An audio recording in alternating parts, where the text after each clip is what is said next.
আচ্ছা তুমি করো, আমি তোমাকে ভেজে দিচ্ছি, তাহলে তোমার সময় কম লাগবে। বাবা আরহাম, তুমি রুটি বানাও। এই যে আজকের ফ্রাইডে, আমরা হচ্ছে ফ্রাইডেতে একসাথে হাজবেন্ড ওয়াইফ আমার ছেলে একসাথে রুটি বানাচ্ছি নাস্তা করার জন্য। আর আমি রুটি বেলতেছি আর আমার হাজবেন্ড হচ্ছে রুটি ছেঁকে দিচ্ছে।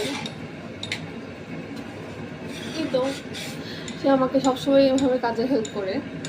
আমাদের সুখী পরিবার। আরহাম রুটি বানাও যদি বাবা। আসলে কাজের সময় সবাইকে ভাবে হেল্প করি তাহলে কাজটাও সহজ হয়ে যায় আর কাজের সময়টাও আসলে সুন্দর যায়।